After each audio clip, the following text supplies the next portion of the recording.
All right, what is up, Delaware County, and welcome back for episode 37 of Delco Baseball Now. My name is Brennan Ricciardi. I'm here in Westchester, Pennsylvania. I'm joined by Ben Thorpe and Concha Hocken. Ben, I'm still sore from this workout today. Yeah, I honestly like more from Monday still. My hamstrings and back are destroyed. We'll see how it feels, how everything feels tomorrow when I wake up. I'm a big like I feel great until the next 2 days, and it's just I'm cooked. So Yeah, I know a lot of people that, there was a kid on our team, a pitcher, Tyler Reinert, who always said the day after he pitched, he felt okay. It was the day after that second day, where he's huh. like, I feel like I'm going to die. So that's when I pitch. It's the day after where it's just done, and then usually I get like a little. It kind of gradually gets better. With lifting, it is 2 days for me. I don't know why. It's like a weird. It doesn't really make any Yeah. sense, but I don't know. Yeah, well, I guess this would be a good time to talk about what we're doing here. So we've teamed up with the guys at Motive Sports. It's a baseball training facility in Chadds Ford, maybe technically Garnet Valley. I don't know. It's by Garnet Valley High School. So Mark Gervaisi plays for the now non-existent Springfield Colonials of the Delco League. So we'll see R.I.P. where his free agency goes. And Mike Cavallero, they're both baseball players. They used to play at University of the Sciences, and they kind of reached out to us. They were kind of getting things started with their facility because they've had a physical therapy facility that they've been operating out of that Mike has been a part of, but they kind of teamed up to start doing baseball training stuff. And the main thing I take out of this is these guys are very smart and they're very calculated in what they do. Yeah, no, that's I think and I think we can both attest to it. These dudes know their stuff. Like in going in, I mean, they had us. They had you go in earlier. I went in last Friday for just kind of like a assessment day type thing, and the type of stuff I found out about myself just from that, and like what they told me based on my results has been incredible. I think it's like within a day, like got a lot of stuff that I can work on to make myself a better baseball player, basically. Yeah, like I was going through just standard testing, and Mike looks at me. He's like, "Did you break that ankle recently?" I'm like, yeah." How can you tell?" He's like, "The mobility is so much worse on your left side as compared to your right." He's like, "Did you feel like this year there were a lot of times where you like rolled over to second and weren't driving the ball?" I'm like, "Yeah, dude." Yeah, Like, all the time. yeah. He's like, "Well, because your ankle mobility, like you have trouble keeping that weight on the back leg, and that leads to you kind of falling forward." And not being able to hit the ball. And I'm just like, anything else you want to tell me about myself that Yeah, like I don't know? But yeah, I mean, the main idea with them is it's a combination of training and also content because what we want to be able to do for them is, it's kind of a perfect match because, we have, got a good audience going of all you lovely Delco baseball fans. And, we've built up a good platform here, but, we don't really have much in terms of funds yet. We don't really have much in terms of revenue. Meanwhile, you switch it around. These guys are just getting started in terms of having their audience because it hasn't really started growing yet. But they have the facilities, they have the money, they have everything they need. So putting us together, it's a perfect match in that regard. oh yeah, absolutely. I think this was like when you first kind of reached out to me about it, I was like, yes, yes, like that. It's been really cool so far. It's if you are looking for a place to come train, and if you're college pro guy who might be listening to this for some reason, like really should consider them. They're it's been we've been there for a little bit over a week now. It's been really awesome. Yeah, and not only are they good at telling you what to do, they're good at telling you why you're doing it. Like they're good at Mhm. explaining, because like so I'm sure some workout plans, like, all right, they'll give you this, say go do it, whatever. But it's like everything that they're doing, they're finding a way to tie it back to baseball and tie it back to like, understanding your body and I think their main goal is to keep people healthy, which is obviously something Yeah. that we both struggled with. Obviously, my Mhm. last ankle injury was a fluke, but it's staying healthy is obviously the main goal here, and these guys do a good job at that. So we'll be doing content with them. We're going to try and do stuff where we post videos of like workouts they do, talk to them. Definitely plan to have them on the show at some point to elaborate more. But I know that basically their goal here was to try and, get some content going. So when these college guys come back from their breaks and stuff, it's another place for them to train. And even high school guys, man, like, it's right by Garnet Valley. So anybody that's playing Delco, baseball in high school, it's right around there.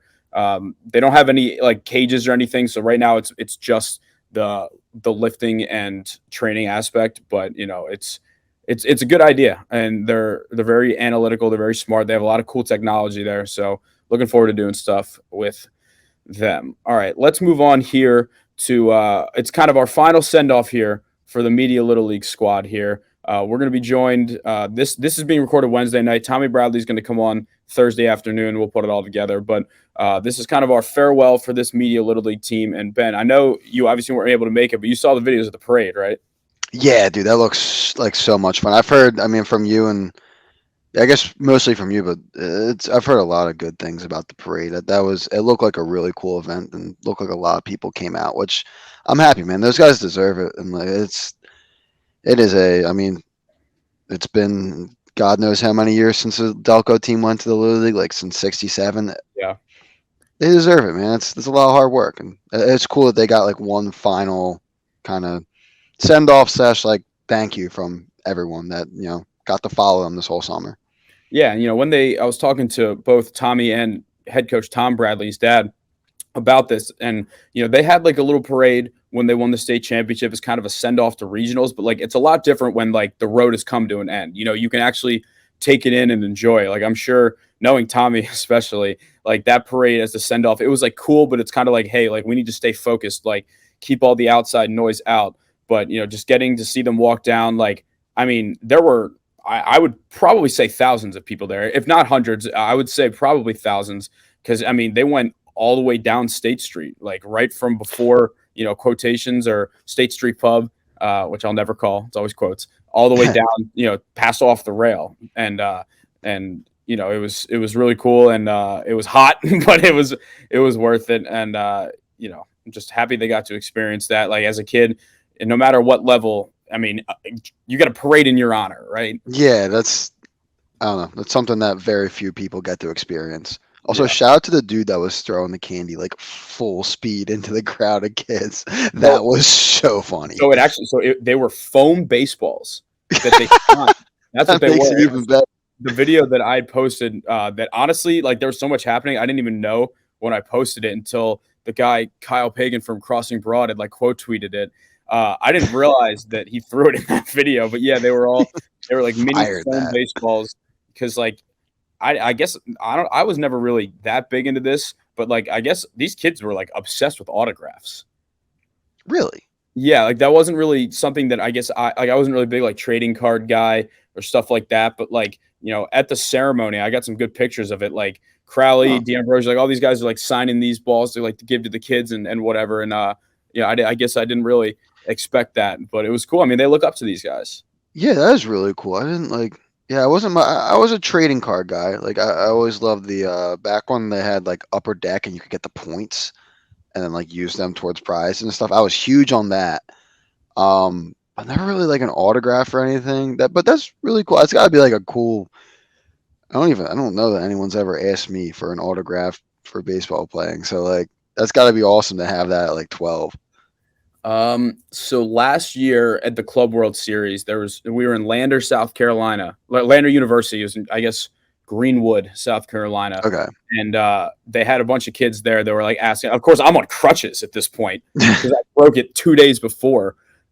Which honestly, it was kind of a wholesome thing where it was like, I was in obviously such a bad mood, right? Like I'm hurt, I can't play in it, but like these kids still, treated me like I was a superhero to them, like wearing my Penn State jersey and everything. So that was really cool. Yeah. But yeah, I mean, you don't really realize how many people are behind you until it happens. But with that being said, it's time to talk to the face of the Delco baseball youth coaching circuit right now, in one Tommy Bradley. All right, we are now joined by Media Little League assistant coach Tommy Bradley, now a recurring guest on the show after the Delco League finals last year. Tommy, thanks for coming on. How you doing? Great. Thanks for having me on. I appreciate it. Yeah, of course. Now, how's life been for you since this season ended? Like, if things kind of just like calmed down a little bit. Yeah, I mean it's a little strange getting back to reality, Come back home, I don't have cameras in my face 24/7. A lot less interviews, stuff like that.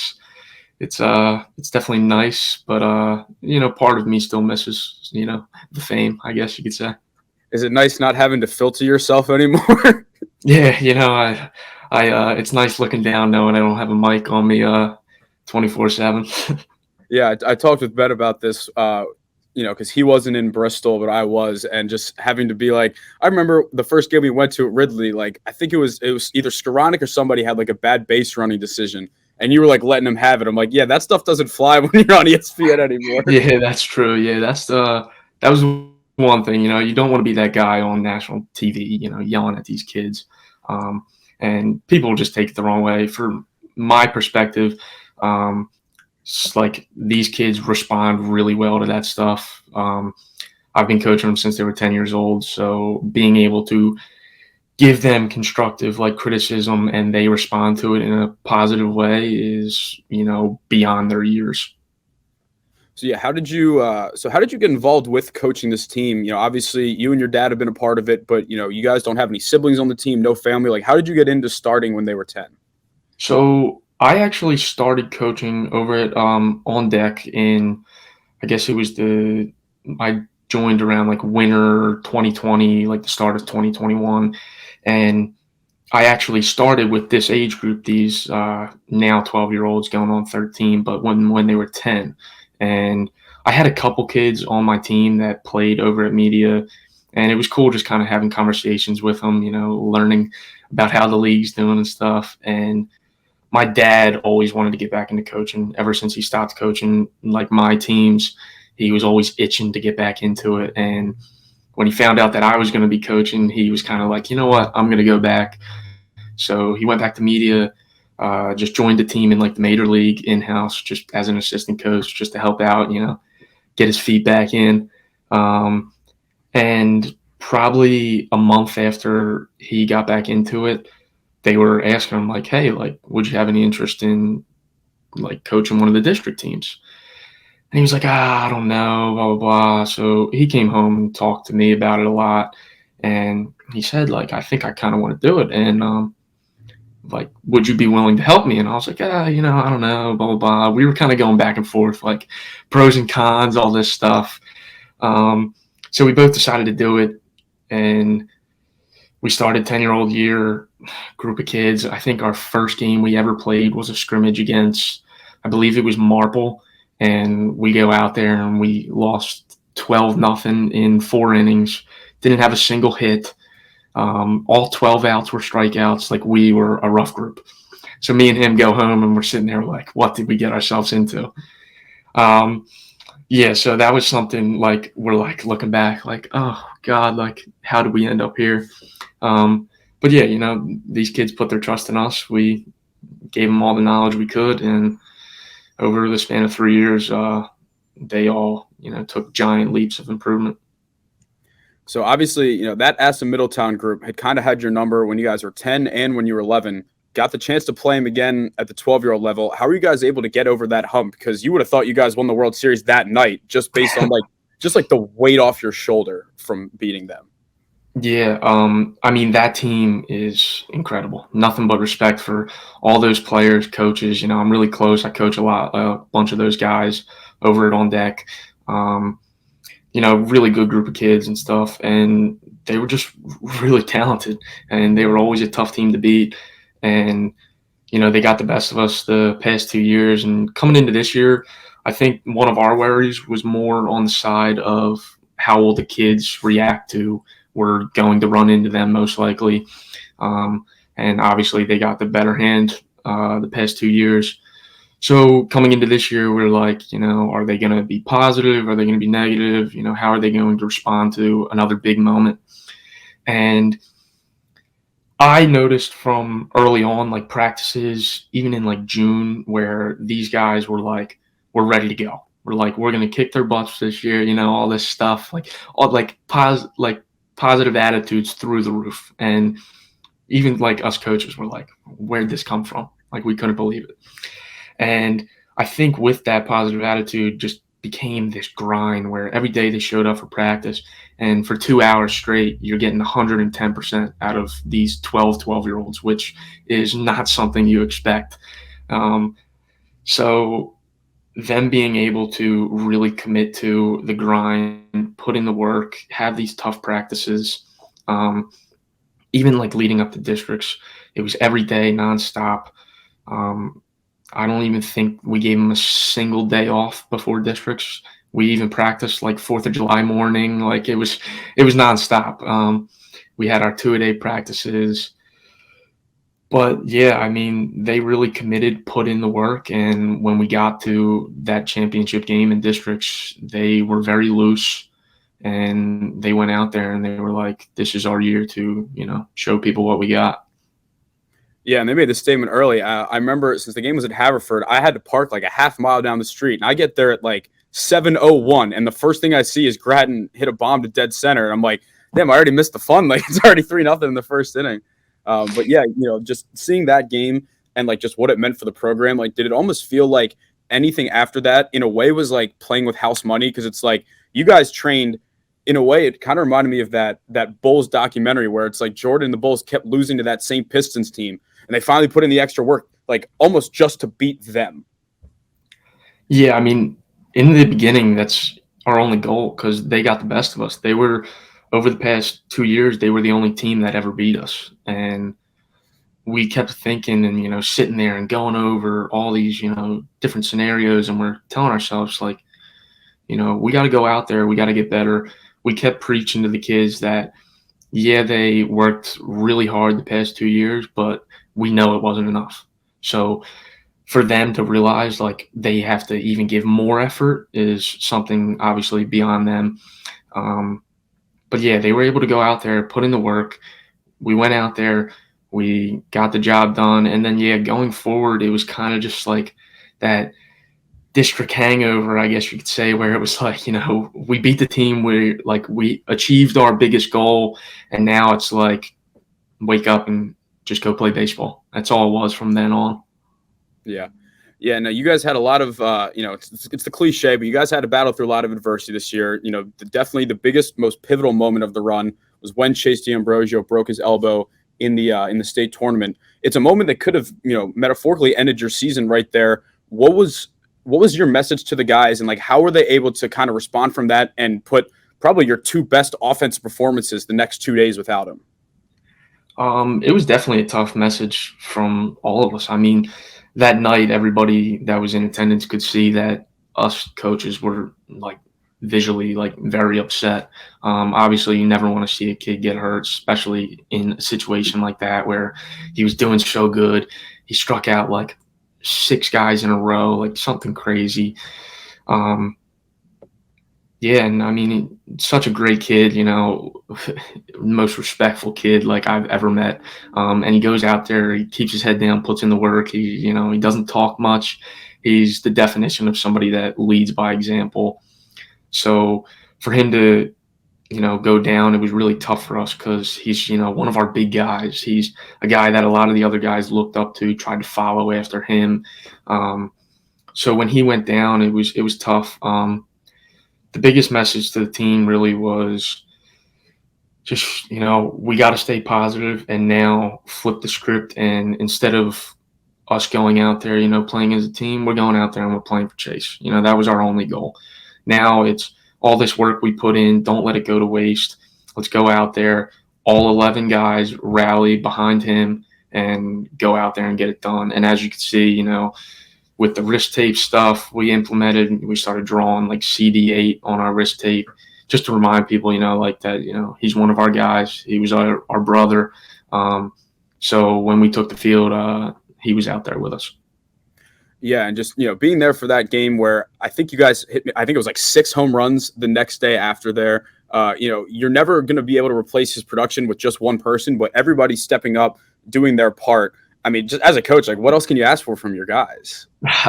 Not much. I mean, for them to respond in that way was something you can't really put words to. I mean, the fact that they were able to go out there after such a heartbreaking like injury, they were able to go out there and really come to life hitting wise. Really went out there, got the job done, and I mean, props to all those kids. I mean, I'm beyond proud of them for how they responded to something like that. Yeah, not only did you guys win that state championship, you did it in Delco, a Newtown Edgemont. So what was it like being able to look around? You got, I would probably say, thousands of people, definitely hundreds, most likely thousands of fans just surrounding there, winning the first 12-year-old state title since the 50s for this program. Yeah, I mean, ever since I was younger, like even playing and just going as like fans, like I always would love going and watching games at Newtown Edgemont. It's such a great field, great complex to go watch games and just enjoy the game of baseball. So for us to be on that stage, 12-year-old state championship, being 10 minutes from home, having all this support, it was really something that, was like, seemed like a dream. The biggest thing, like for us, was like we step on the field and we're looking around, there's thousands of people, and nobody really sees crowds like that at Little League games besides at Williamsport. So, and the one thing that really made it cool for us is it's a bunch of people we know. So getting all that support, seeing old faces. I mean, I saw kids that I played with when I was younger showing up in their old media jerseys, stuff like that. So it was really cool, the support we got, and that was only really the beginning of what was to come. Man, I sure wish I could fit in my old media jersey. I think I'm a couple of slices of pizza away from that. But no, I mean, it was definitely special. I mean, I saw Kyle Verbitsky was there, just a lot of old media alum. I know, there were people keeping tabs the whole way, and it seemed like a lot of kids this age would see that stage and kind of get scared. But just like talking to your guys, especially Austin, like they wanted more people there. Like they were like telling everybody, to come out, because like the confidence that group had, it's like, if you know that you got it, then you want people to be there. You want the lights on and all that kind of stuff. Yeah, it was crazy. I mean, like that was the one thing that impressed me probably the most, is how these kids handled their pressure throughout, obviously, the whole summer. Regardless of the crowd size, they went out there, and I constantly preached to them that when you step over the white lines, it's our 12 versus their 12. So the fact that they were able to really embrace that. I mean, one thing people forget is, they're 12-year-old kids. So the fact that they were able to play in front of such big crowds and stay focused and do the job was really impressive. Yeah, like I sit here at 24 years old, and I would be shivering if I looked around and saw that many people. We don't unfortunately get that many fans for the Delco League finals, but Nah. So like after you guys won that game, you move on to regionals in Bristol. Everyone's talking about ESPN. It was weird though, because like there weren't as many people there as there were in states, but then you realize like, someone could just flip on ESPN and watch. So like, what was it like making that jump? You played all your games within like a half-hour radius of our area. The next thing you know, you're in Bristol and there's teams from all over the place. So is that like a weird jump to make, or are you guys kind of at that point just locked in? I mean, it was definitely weird going there because there's a lot of behind the scenes stuff that people don't know. Like, you have to do a lot of interviews, a lot of media stuff. And these kids, they're living on a schedule. Most of these kids, like I said earlier, they're 12 years old, and now we're living in dorms. Like they were getting treated like they're some college baseball team. So we're living in dorms. We got scheduled breakfasts, lunches, dinners. So it was a lot to adjust to in the beginning. And then game-wise, as you said, there wasn't as many fans as states, but I think the cameras kind of got to us a little bit in the beginning when you're looking there and you see this big camera in your face with, the ESPN logo on the side. Everybody's kind of like, oh my God, like how many people are watching? So yeah, it was definitely tough in the beginning. You could definitely see that we were nervous in game one. But like I said earlier, like these kids, they're resilient. They bounce back. They always find a way to persevere. And once they finally got their emotions under control, I mean, you could put a camera in these kids' face today, and they act like it's nothing. All right, let's talk about that regional championship game. One of the most bizarre games I've ever watched, because you guys were being no hit until the final swing of the game, and just talk to us about like that moment, when Trevor Skronik hit the walk-off homer. Like that was just, I'd never seen anything like that. I can't say I ever saw anything like that either. But yeah, I mean, that team was incredible. That Washington, D.C. team, they were really good, really talented.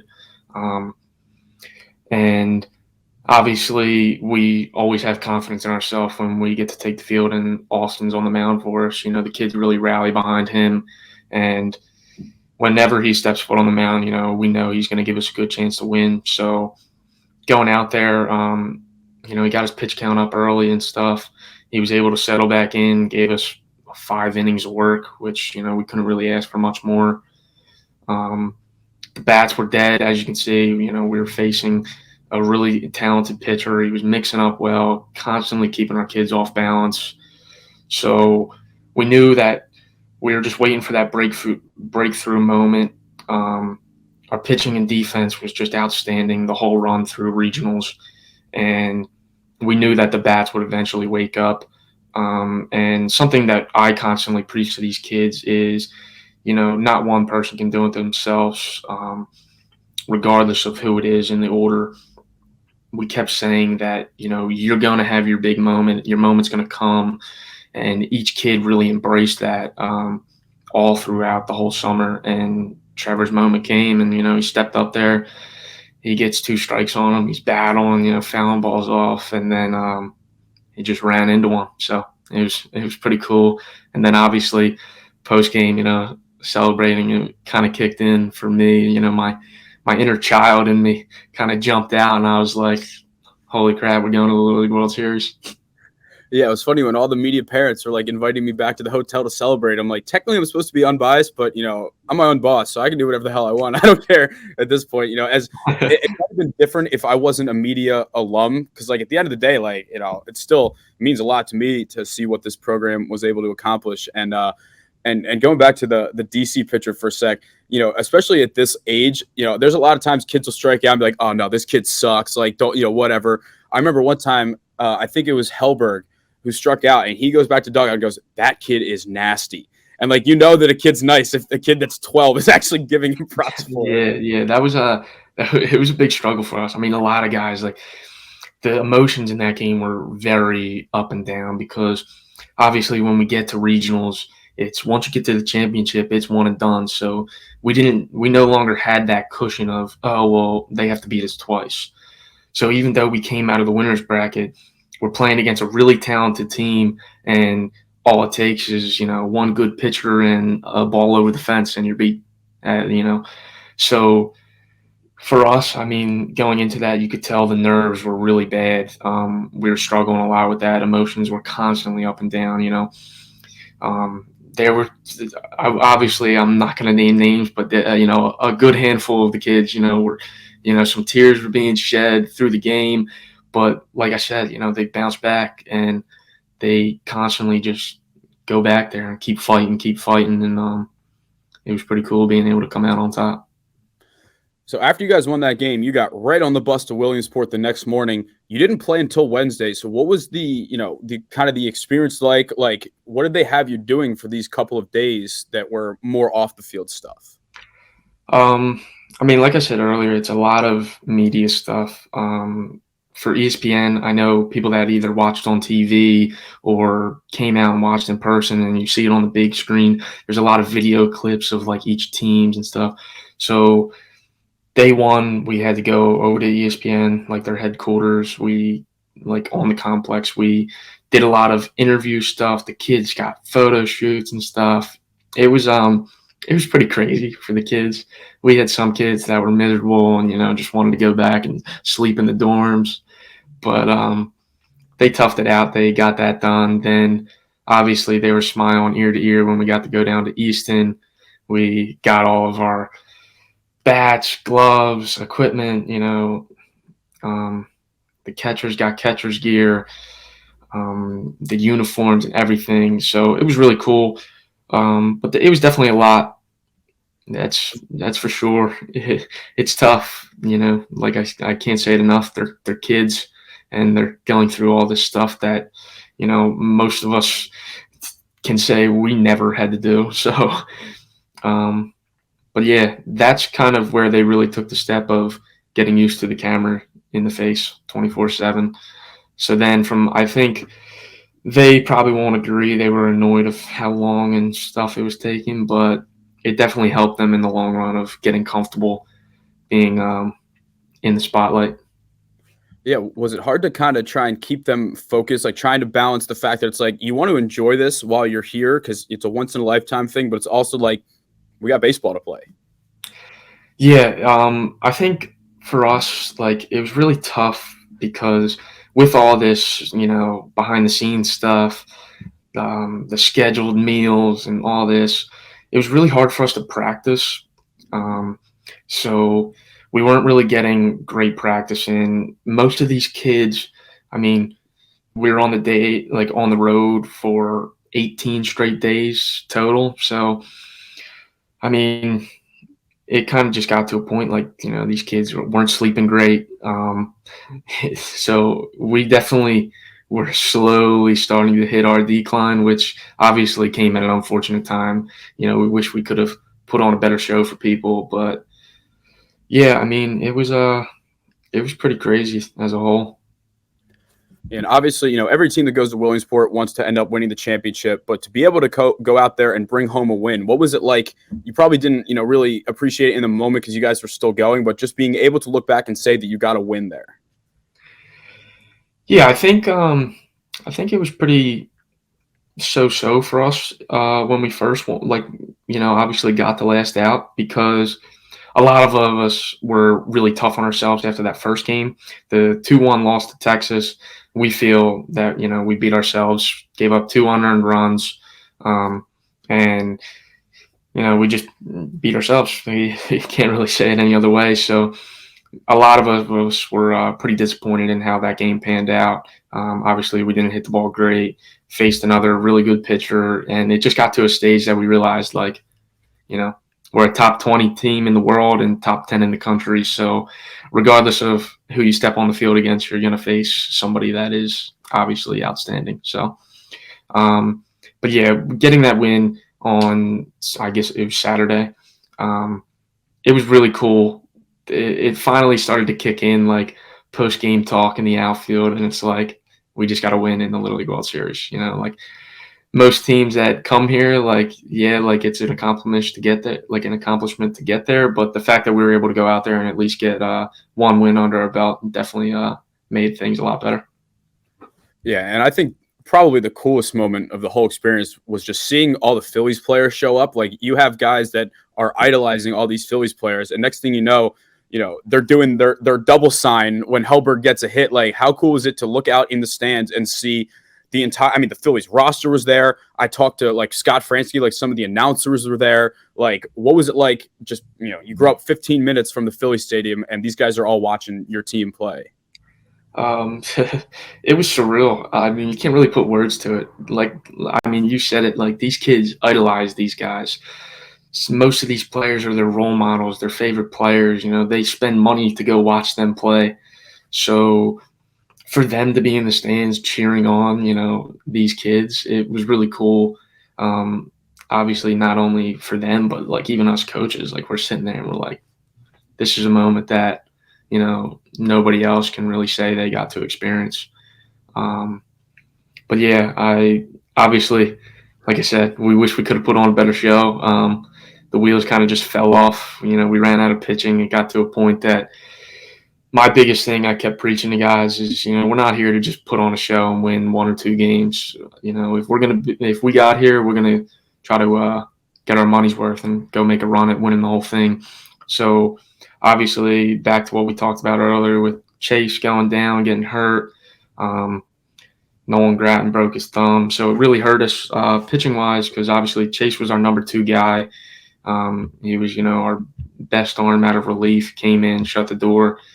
And then with Nolan breaking his thumb, it kind of limited us behind the plate. So that took away Nate Zaleski's opportunities to pitch. So we were really doing it with smoke and mirrors. So it was cool that we got there. Obviously, didn't turn out how we wanted to, but it was pretty cool to see how everybody responded around us.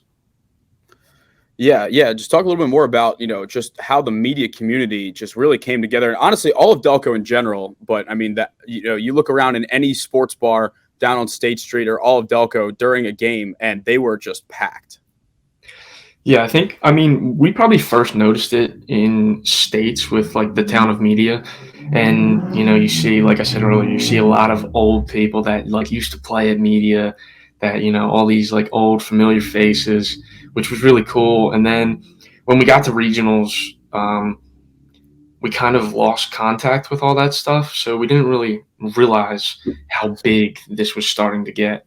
Um, I guess it was probably after our second game of regionals when we beat Washington, D.C., and we started to see a lot of things, on social media. You're seeing that not only is it the town of media, it's all of Delaware County and starting to expand to just the whole Philadelphia area. And for us, like I said, they're 12-year-old kids, and us coaches, we're like, this is like incredible. You're just getting a bunch of well-respected social media accounts posting about these, like our team, our games. And that's when it finally kind of clicked in for us, like, like the place is going crazy. And obviously, once we got to Williamsport, we're seeing all these watch parties, the bars are going crazy. Restaurants, everything, people just like, we were the talk of the town. And it was really cool. It's something that obviously is like a once in a lifetime experience. So for them to all kind of rally behind us and cheer us on really gave us an extra boost. Yeah, and on Saturday, you guys got the chance to have your parade down State Street. You walked down the street with hundreds of media friends, family, and just the community in general. How cool was that to be able to have that experience with the whole town just recognizing the success that you guys had? It was cool. I mean, like I said, just like the support all around was incredible the whole way. It really, lifted these kids up. I mean, it's tough staying on the road. I mean, it's annoying when you have a typical sleepover with 12-year-olds and these kids spent 18 days together. So for them to live together began to become a little bit tough. So having like this support just all around about, the whole baseball aspect of everything was really cool. So obviously the parade and media was awesome. These kids are superstars. They're famous.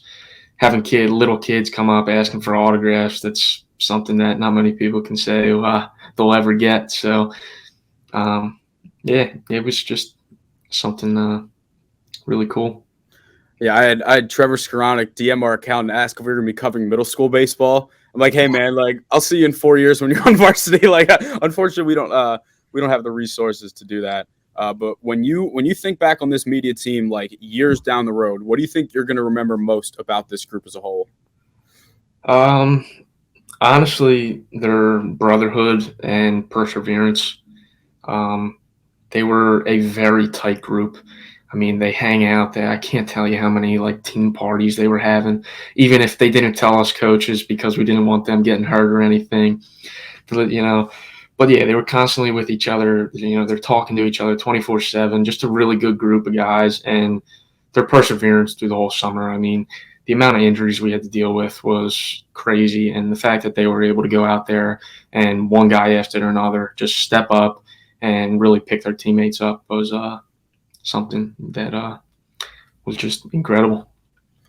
Yeah, I've never seen a team just get as banged up as this group. Like I didn't realize until the ceremony speech after, like I think Patrick had stitches, someone was in a walking boot, like, and then took it off to play in the district championship. Like it just shows how much they wanted it. Yeah, we were really beat up. We had a lot of injuries down the whole stretch of the summer, but yeah, like you said, it just shows how much they wanted it. They know that they put in the work the whole summer. I mean, we started June 1st practices, not to account for the winter workouts we did. We got to two-a-day practices. It was just their commitment was obviously the biggest factor, and they put their trust in us coaches, and we were able to all go out there and get it done. So now that you've got this experience, obviously, I'm sure you'd love to keep coaching. Do you think that you would have like in mind, like what level would you like to coach? Like if you consider yourself like to keep building the career, like where would you want to coach? I mean, I'm open to all opportunities. Obviously, I love coaching travel ball. I love giving, lessons, stuff like that, working with kids one-on-one. It's just cool being able to interact with guys. Coaching is one thing, which I love, working with teams. But working with guys, obviously, one-on-one is a whole different aspect. And being able to connect with them, talk about not only but the physical side of baseball, but, the mental stuff. Being able to help guys like in that direction is something I definitely am in love with. So, but yeah, I'm kind of just rolling with the flow of things, seeing where it takes me. But yeah, I obviously love to coach, and I'll see where it takes me. Just promise me wherever you go, you're not missing the Delco League playoffs next year.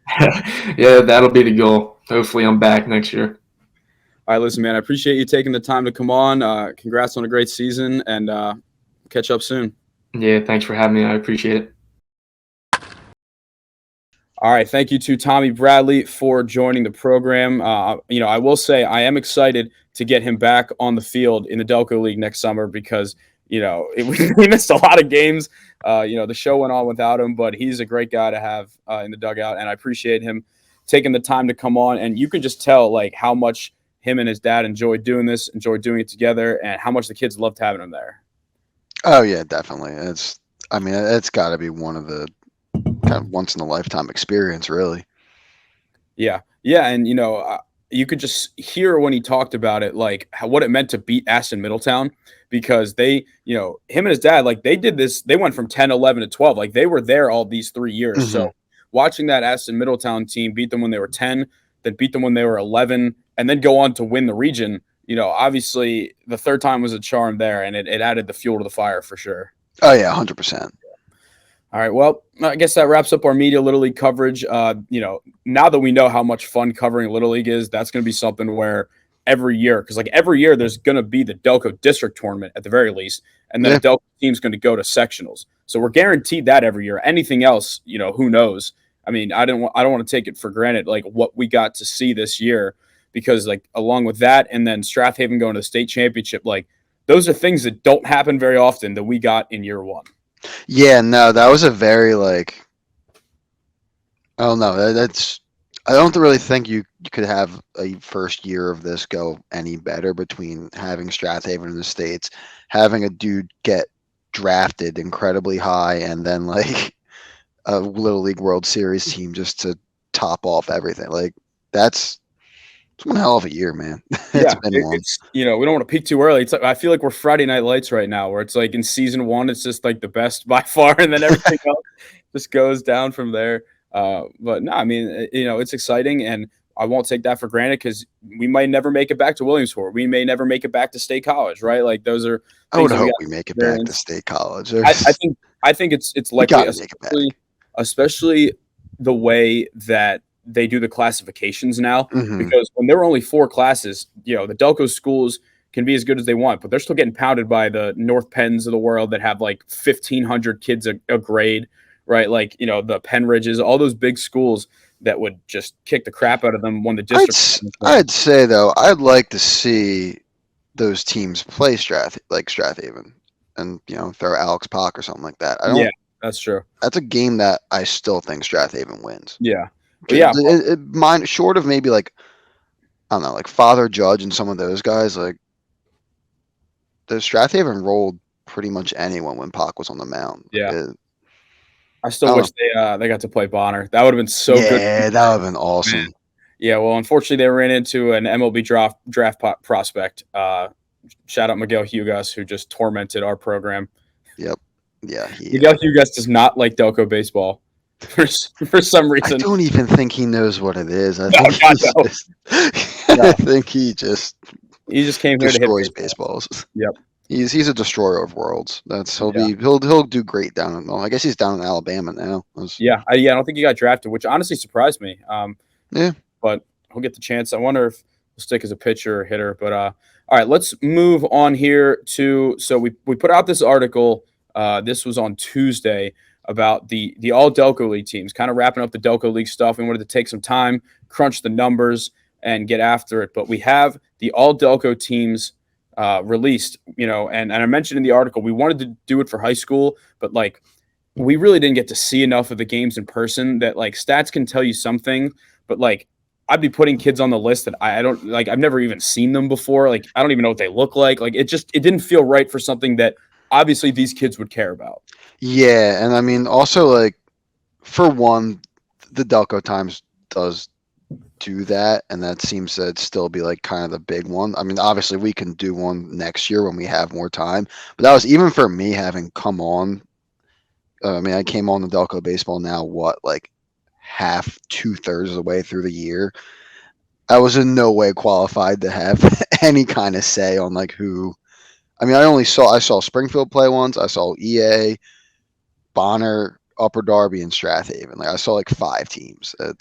Yeah, like we were naturally going to be biased because I mean I saw Strathaven and Bonner play way more than anybody else just because I was at school and our World Series so long that I came like I was playing against Virginia Tech when Strathaven and Ruston were playing like in that district, I think semifinal game. So it's like I just can't. Yeah, I mean I did the whole because I was the whole district tournament. I think Yeah. that entire district run, and then once you were back by the states. Yep.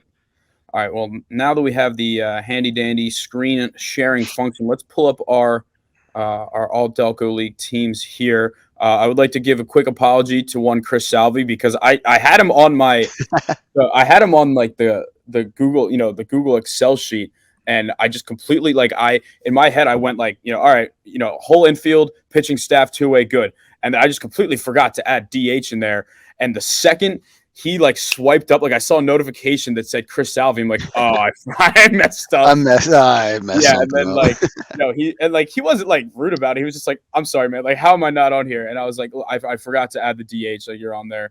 And then he was like, why wouldn't you just put me at first base? I'm like, every game I saw you were at DH, and I saw him. I actually played first base a couple times in the semis, Yeah. but I wish Game Changer would tell you how much each person plays each position, because like going through every single one and looking for, each player and how much they DH was tough.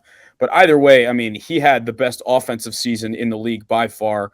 Just made sense to put him at DH there. He comes to hit baseballs far. I mean, almost 1,200 OPS, 7 homers. I don't think from the stats I saw, I don't think anyone else hit more than 3. So, I mean, he was a no-brainer. no, yeah, I think I mean, obviously, and that was with the positions. It's because I think I did a lot of the number crunching there before I sent it over to you for like the final edit.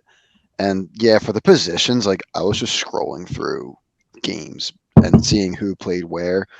I had thought that he had a pretty like even split of DH to first base, or like enough DH that makes sense to put him there. I don't know. This was a fun puzzle to put together, though. Yeah. All right. So anybody listening to audio, we'll do the quick rundown. So this is our first team here. Catcher. We got Christian Strickland from the Upper Darby Blue Sox. Cody Clausius, our first baseman from the Aston Valley Knights. Second base, we have Tim Dickinson from the Drexel Hill Ducks. Nate Sides is our shortstop from Wayne. Third base, and he played catcher all of the high school season, so this is very impressive, especially because he played very well in the field too, is Mark Quattrani from the Drexel Hill Ducks. Of course, Chris Salvi is our DH. Our outfield, we went with Matt Briner from Wayne, Andrew Yates from Upper Darby, and Sean Edivon from Aston Valley. Man, this would be a brutal lineup to go through as a pitcher facing these guys. But a couple numbers I want to point out here, and I'll start off with Christian Strickland. He's a catcher that played 35 out of 38 games. Now, obviously, he didn't catch every single game, but he caught most of them, right? He caught, dude. He had to have catched like at least 30, right? Yeah, it was like 32. Like he probably caught 32, 33 games, and then maybe DH'd or played first in the other ones. But he was out there every day. Like I mean, he won the MVP this year. There really is no amount of value you can put on a catcher that in this league is 1 there every day and 2 able to just play every game. I mean, he did double headers. He he was incredible for us and really has been for a while. Yeah, 371 average, 1017 OPS. He had 3 homers. That was, probably the easiest decision in terms of just like putting someone in a position Yeah, besides Salvi, just locking it up. yeah. Cody Clausius, he was the first baseman for Aston Valley, 991 OPS, 362. I know that he at least played for Gettysburg. I don't know if he's still there, but he was a Gettysburg guy. I was very impressed by Tim Dickinson because, he's a guy that's going to St. Joe's. He's a Malvern prep guy, but he came into this league right away and had a 1090 OPS, 11 steals in 24 games too. Yeah, he tore it up, man. He was one of those guys where I wasn't really sure when I went to go look, but I mean his jumped off the page. It was tough between like him and sides for shortstop until I realized that he had played a bunch of second base and it was like, oh, perfect. I can just put him there. Yeah, it makes your job easy. Yeah. But that was he had a hell of a year. Yeah, and it's funny. So we'll switch to third base real quick from Mark Quattrani. He went to the Haverford School, so him and Tim Dickinson are going at each other all year in the Interact. A bloodbath of a conference, and the next thing you know, they're lining up in the same infield together, and both having great years. I mean, Mark hit 350, 1,000 OPS, and 2 homers. I think that I'm sure you faced him at some point, but have you ever seen someone that has a higher leg kick than Quattrani? It's absurd. Yeah, it's honestly like Christian used to have a pretty big one. But yeah, dude, he makes it work for him. That kid can play, man. And he was like, I feel like Drexel Hill had a pretty good rotation of catchers, of like really solid catchers that they would put out there. Yeah. So that I don't know, and then he went out like doing that and then being able to go play third base and just kill it. He was incredible defensively. I feel like he made a ton of plays against us playing at third. Yeah, and I'm curious if he's going to Cornell, and I'm wondering if that's something where they see his bat and they see his athleticism, and it's kind of like a not to compare him to Bryce, but like a Bryce Harper thing where it's like, hey, dude, like we're not putting you behind the plate. Like Kevin Mahalan was the best catcher in Strathaven history, and the second he got to Delaware, they're like, yeah, dude, like you're an outfielder now. Yeah, it'll be interesting to see what they do. I mean, he's one of those dudes where he's good enough where maybe they just try to find, like if his bat's good enough, that maybe they try to find a place to put him. And his versatility is going to make it pretty easy to find a spot in the field for him. I'm sure if they really want him to do outfield or something, he could probably figure it out. Absolutely. All right, last guy in the infield here we'll talk about is Nate Sides. Sides joined Wayne, I believe, in 2021. And man, just watching him hit is just an absolute pleasure. Like he had a stretch where, so in I want to say game 2 against Aston Valley, I think it was a game we lost. The only reason he didn't win the Delco Stakes Player of the Game, I think he went 5 for 5. And he's just someone where like he doesn't get fooled. Like if you throw him an all-speed pitch, he's ready. He could take it, all sides of the field. I mean, he's not the biggest power hitter. Like he only had 1 home run, but he hits the ball loud. He hits it hard. Like he doesn't really get under many pitches, which is why he's so consistent as a hitter. I mean, 382 average, 927 OPS, just an incredible hitter, and he's great in the middle of the order, great shortstop, and it's no surprise why he was a D3 All-American at Alvernia. Oh yeah, no, and he really hasn't lost much of a step at all from his time in Alvernia. He can still swing it, man. And the funniest part about his season, and I think we talked about on the show before, is he left for 2 weeks because he got married. Congratulations. And he just came back and just kept mashing. Like he didn't even miss a step. He just showed up. He's like, all right, yeah, I'm good. That's pretty sweet, man. Little time off for the honeymoon, just like yeah, and just right back at it and doing this thing. But speaking of Wayne players that went to Alvernia and also that went to Pencrest, let's talk about Matt Briner here. He was probably our most consistent hitter all year. For Wayne, he hit 391, 982 OPS. But, the most impressive thing is, man, that 522 on-base percentage is really, really impressive. He is a guy where it's the same thing. Like, he's not going to go yard very often, but he's just an absolute pest to pitch to. He'll hit it anywhere you need it. Had a couple doubles this year, but most importantly, man, like, he's just not phased in the box. Like, he doesn't care who's out there. He's going to produce, and, another easy pick for first team. Yeah, definitely. That was one of those dudes where, like, I mean, because so I faced both of them in high school. I actually think, not to pat myself on the back, I'm pretty sure my junior year I CG'd Pencrest and we like won, and I think we were facing those two guys were definitely in the lineup. So that was probably one of the better games I've ever pitched in my life. But yeah, dude, he's just like elite contact hitter, really. Yeah, he doesn't strike. I don't have the stats right in front of me. I want to pull it up, but it just like he does not strike out very often. And honestly, that's the thing. Like when you look at our Wayne team, we don't hit for much power. Like Stephen Wells and Alden Mathis had 2 homers. They led the team. And granted, some of that is a part of Devin Prep's new massive field. Mm-hmm. But with that being said, we played like 20 games on the road, combining regular season and playoffs. Let's see where I'm pulling up Reiner's stats here. 22 walks to 7 strikeouts. Like you'll take that on your team any day of the week. Absolutely. All right, let's move on here to he's on your team, but he's my guy. That's Andrew Yates of the Upper Darby Blue Sox. 25 games, 375 average, 1071 OPS, 3 homers. I won't say that I was wrong about Yates, but if you told me when I was a senior in high school and he was a sophomore that got called up for playoffs that he would have had as successful a baseball career as he did, I probably wouldn't have believed you because he's someone that, like, when he was in 8th grade, man, like, he was a meatball. He was a heavy kid growing up, and now you look at him and he's jacked. Like, he's in great shape. He's a great player. He's had a good career for Widener. Like, he is just the definition of, hey, man, like, work harder.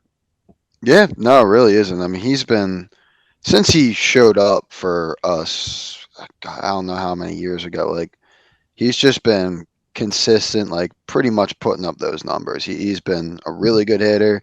It's really been cool to see like how his career at Widener ended up how it did. I mean, he finished as probably their best hitter, and then to get him back here now and just kill it for Upper Darby on another year, he's been a joy to play with. Yeah, good dude too. Definitely. Shout out to him missing the 21 Delco League finals to go on vacation with his girlfriend because that meant I got to play. So shout out Yates for that. I appreciate it. We still won. Hey, that's all that matters. I would rather be playing with him than playing against him for sure. But he's someone that I could see as long as he stays in this area playing for this league for a long time. All right, last of the outfielders here. I actually don't have too much to say about him because I don't really know him that well. I only saw a couple games with Sean Edivon. I mean, the numbers, when you look at him for Aston Valley, 312 average, 982 OPS, 2 homers. That OPS, the average makes me think he was just a doubles factory. I would imagine he was, and so he was a guy who was, I guess, pretty like he was a recommendation. Well, not a recommendation, but like a guy that, when I asked different people who wanted to nominate, like he was pretty much the first name out of Dylan Everly's mouth was him. And going back and seeing like I think he had a really good, definitely like a doubles factory, and I guess Buggy's probably a good field to do that.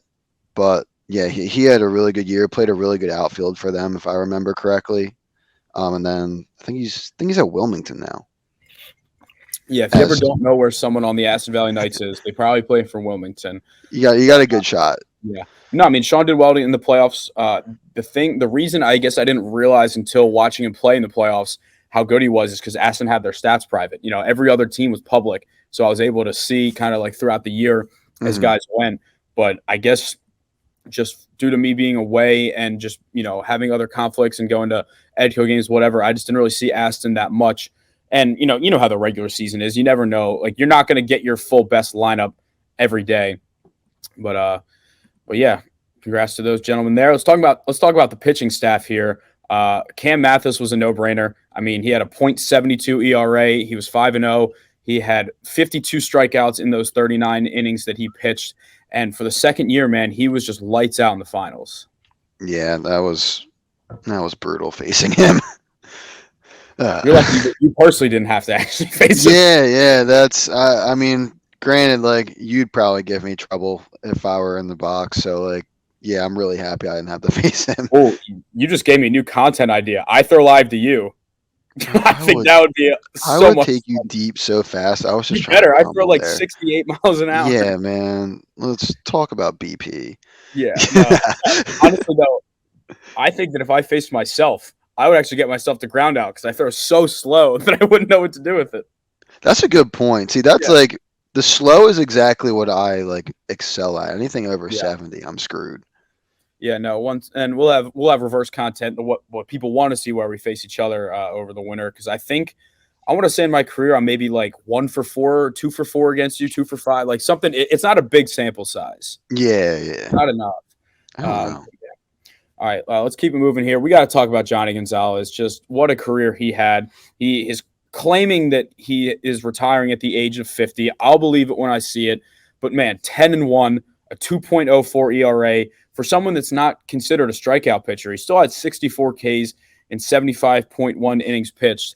I think because I played with him and I was hurt last year, I think I'm 0 for 1 in my career off him. I haven't faced him much, but he just makes everyone off balance and uncomfortable. Yeah, I mean that's his game, and there's no one better at it. Also, shout out like 75 innings pitched in the Delco League is astronomical. Like It's like that's insane. double Cam. Yeah, no, he basically, I think I mean, obviously led the league in innings, and he probably led the league in innings by at least 30. Like Yeah. it was insane. Led the league in cigarettes and Coronitas as well. That as well, yeah, that by far. We will have a Johnny Gonzalez award next year. Don't worry, it's going to be something like an Iron Man, type of ordeal. Winner gets a pack of Marlboros and some Coronitas. If they're over 21, we're not going to jail for this. Yeah. All right, let's wrap up the pitching staff here. We got Mike Valente. He was someone that's took a lot of strides from last year, and his last year was interesting. He had broke his hand in the playoffs for Strathaven, and he came back with like just a couple games left, like enough that he didn't even play enough games. He got a medical eligibility like waiver.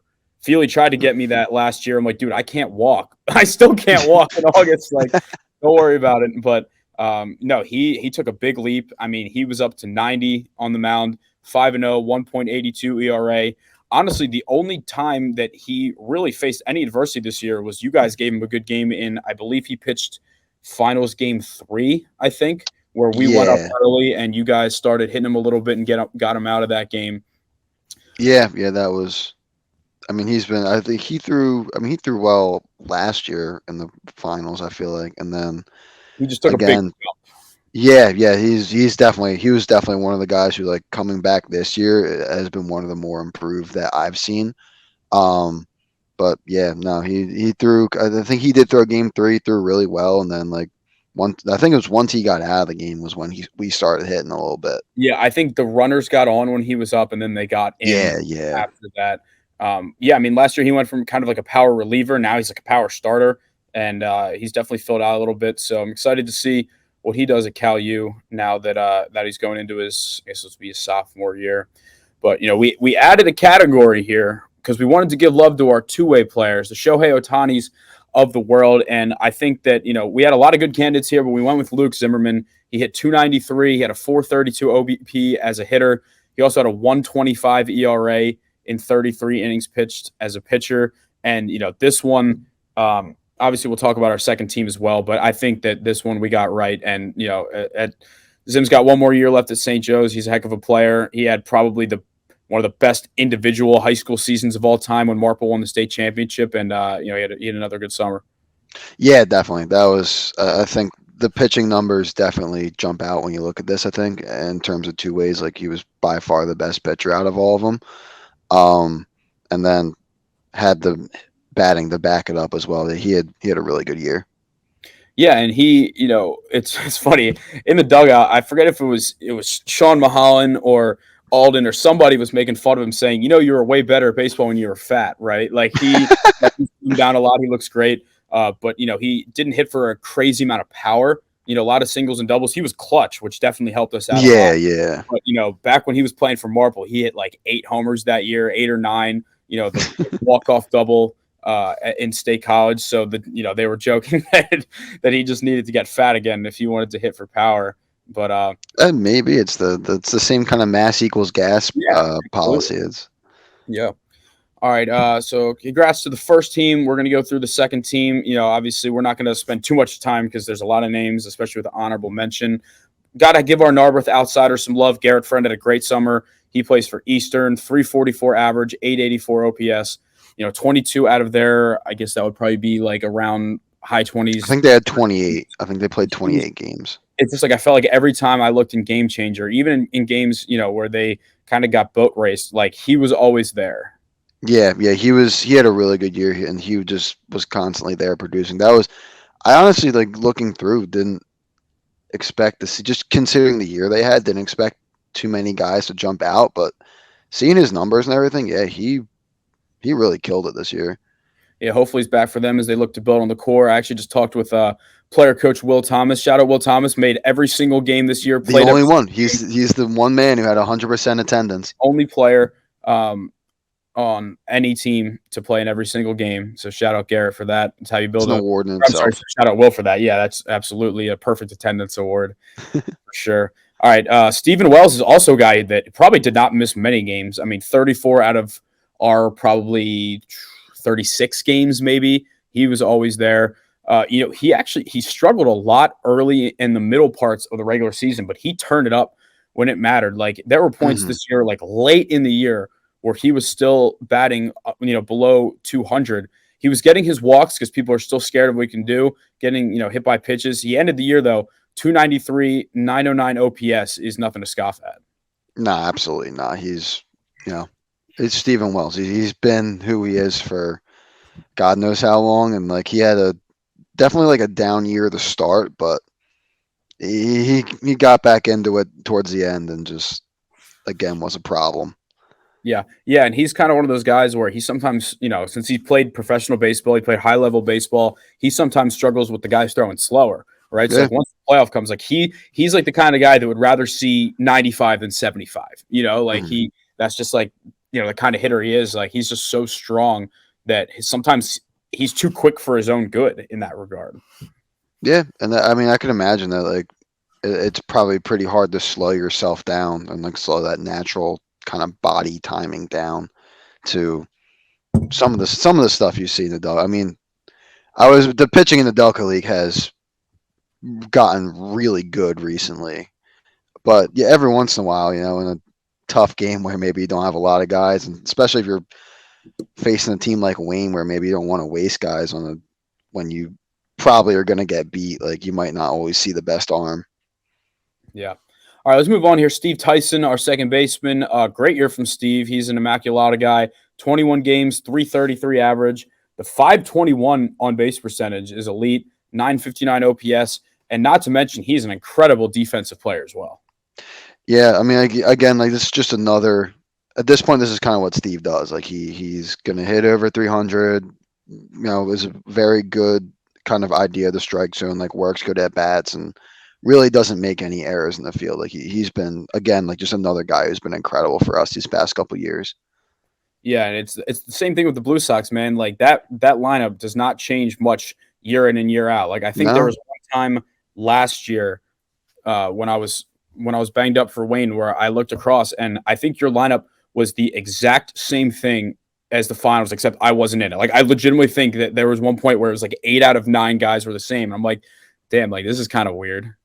yeah, I mean I feel like we've done a really good job of keeping, getting our guys to come back and just like stay in the lineup and everything. I know like this year we lost Josh Hankins for a while to the summer league, but like outside of that, yeah, I mean I don't know, I think that the consistency like really helps when it comes to you just know like these guys are like veterans of the league at this point. Yeah. All right, moving on here. Shortstop, we got to give our Chester guys some love. They don't keep track of their stats on Game Changer. So did Dan McShane just like hand count these stats for you? He did, yeah. That was I reached out to him and was like, hey, like putting together these teams. Do you have stats? Do you have any guys for us? And Eddie was the one guy that he basically said, yeah, I know we have Rob Lucas down there. I kind of got that more off of like Game Changer, just having faced him. But like, yeah, Eddie was the one guy where he was like, I think he deserves it. Let me go, and went and hand counted his stats. I wasn't sure on like the games and everything. This was kind of what he sent me, but I do remember having faced him that he put one on the batting cage against us at Upper Darby. So No, he's a good player. I remember him as well. yeah, It's just Chester's a team where it's like you almost feel like every time you play them, there's like a new set of 9 guys. yeah, And yeah. but no, I remember him specifically. Chester shortstops, man. I remember one time when I was on the Colonials. I got robbed. There was like it should have been a base hit up the middle, and this dude like caught it, like flipped it behind his back, and just like turn a double play on me. And like I remember like him jogging off the field. I just looked at him like, come on, man, like really, like you got to do me like that. But yeah, no, they're always a good defensive team. Yeah, that's for all the like roster overturn I think would be the word they have. Like they always have just a legit shortstop. Like It's that's weird. kind of a Like, constant. Yeah, Jarrett Spraglott last year. If we're talking Little League World Series, he was on that Taney team, and I yeah. remember I was doing Game Changer when we played him last year, and I saw that name Spraglott. I'm like, I recognize this name, and before I could even put it together, he went yard. I'm like, oh yeah, all right, yeah. Yeah. All right, let's move on here. Third base. Quick shout out to the Penn State Baseball Club. That is where Pat Mannix plays right now, going into his sophomore year. Springfield Colonials. Nice solid year. 265, 751 OPS. You know, looking around, like this isn't a shot at Pat, but like third base was a little bit on the weaker side compared to what we usually would see. But, you know, Pat plays a very clean third base. He started the season hot. He kind of trailed off a little at the end. But, you know, for someone that had never played in the Delco League before this year, and was basically just asking around for teams, I think Springfield was happy to have him. Yeah, definitely. I mean, he was a guy that, I guess like third base was a little bit there's a little there not too many people stood up, but like with him, like I think he maybe missed one game. I thought he had a lot of extra base hits and stuff. Like the average was maybe down a little bit, but between the extra base hits and just having been there. I know we've talked about a lot, like we're putting a lot of emphasis on guys that have been there. He seemed like the guy for the second team, really. Yeah, we're going to talk about that in a second when we talk about Alden, but we'll move on here. Joey Supa, our designated hitter, the heart and soul of the Upper Darby Blue Sox, 346 average, 962 OPS. That one homer was against us in that Delco League Finals game, but Joey is just, I mean, playing something, he's just a good hitter. Like he's a good hitter. I would put him on this team solely for vibes personally, just a great guy to be around. But I mean, I feel like his numbers are pretty much this just every year, 346, 962, like they're all just like elite numbers. Yeah, but I mean, so if we're going off vibes, like he's clear first team. Oh, he's probably, I meant just on the list in general. Oh yeah. But no, it was really just like, again, like we talked about with Steve, we talked about the Yates, like another year. Like this is just what he does, and it's just kind of a clear second team. I'm sure the statue of him will be up at O'Hara or Kerrfield somewhere, like sometime soon. Yeah. But yeah, dude, he again, like just another great year for him. Yeah. All right, let's move on to the outfield here. Now we were kind of alluding to it. Alden Mathis is one of, if not the best hitter in this entire league, but he didn't really join us until very late in the season. Like I think it might have been with like 8 games left. He showed up and played 7 in a row. But I mean, 1173 OPS. He had 2 homers, hit one on the roof at Devon, which only him and Wells did. 417 average, not to mention an absolute cannon from center field. Oh yeah, I mean I would say pretty easily the best player in the league.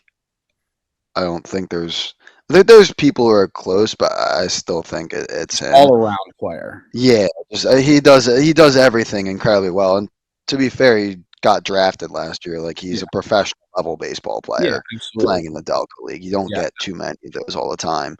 But yeah, no, he had a really good year. Yeah, it was great to have him back. Especially cool to see him, Cam, and Owen Mathis all playing together. Which assuming hopefully that Alden gets a chance to play somewhere else next year, might not happen again. But great guys to be around. All right, let's move on here. These numbers jumped off the page. Adam Fine, Upper Darby Blue Sox. So 306 average, 938 OPS, good numbers. Don't get me wrong. 18 stolen bases was what I really looked at. I'm like, holy cow.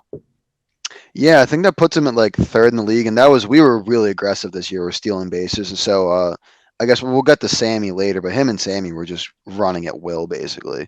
Yeah. And then between hitting 300, getting on base a lot, he had a lot of chances to do that. So he just was a guy who played a really good at right field and just got out and created havoc on the base paths. For sure. All right, we'll move on here. Tom Carey, the new head coach of the Ridley baseball team. Not a secret anymore. He's posted about it. Congratulations. Congratulations. I'm not breaking any news here. I actually saw him at the Strathaven. No, I'm sorry. It was the Garnet Valley and Ridley football game that I was covering in a Ridley polo. I was talking to him like, hey, man, like, I don't think your Upper Darby guys are going to like that. He's like, well, funny you say that. And it was basically just telling me, honestly, it wasn't even really a baseball decision. He lives in Ridley, and that position was open. It made too much sense. Like, Yeah, that does he make goes sense. from walking, he goes from driving 30 minutes to Upper Darby every day and to walking to school, right? Like, it was, I'm sure It's perfect. baseball had to do with it, but at the end of the day, good decision for him and his family. But more importantly, his Delco League accolades. He can still get it. Like, he's facing kids he coached this year, which is really cool. 362 average, about 900 OPS. Got on base in 50% of his at bats this year. That dude can play. Yeah, I mean, he's just always a tough AB. Like, very good hitter, and there's never like always a guy you gotta look out for. So that another just guy who he showed up a lot too, I think, and definitely a deserving on the second team. Yeah, he's got some dad strength in there. I know he's got a little. Yeah. Little kid. All right, let's talk about our pitching staff. We've spent a little more time on this than I think we'd like, so we'll try and speed it up and go through that. But Josh Lillis, Sun Valley guy, pitching on his home mound for the Aston Valley Knights.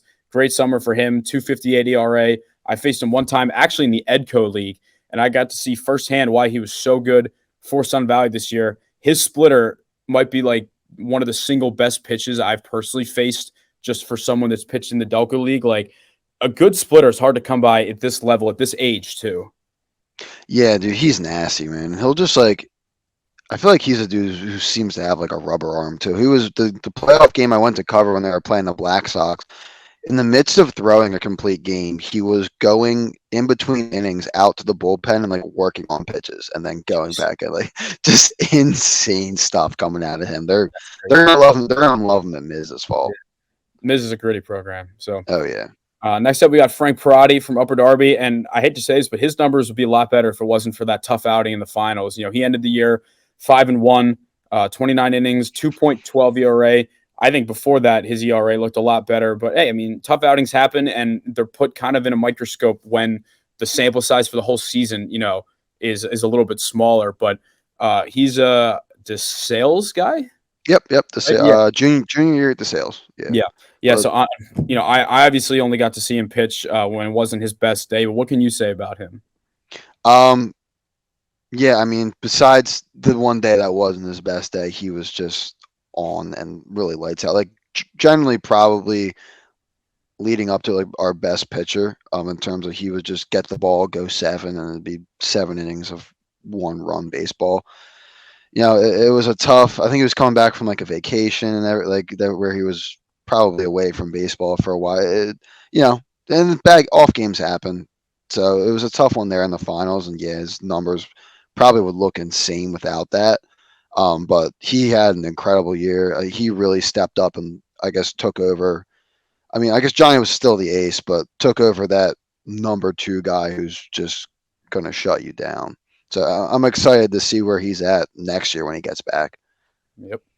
All right, last but not least, we got Joe Paluzzo, our lone reliever on this second team here. Now, Joe's a guy that he can go in any role out of the pen. You need him to close the game, he'll close the game. Your starter has a rough day, you need a middle relief guy. Like, he kind of just shows up in a t-shirt and shorts every day and is just ready to go. Like, maybe if he pitches 2 days in a row, which usually we won't play 3 days in a row unless it's rainouts or playoffs or anything. But, 25 innings pitched.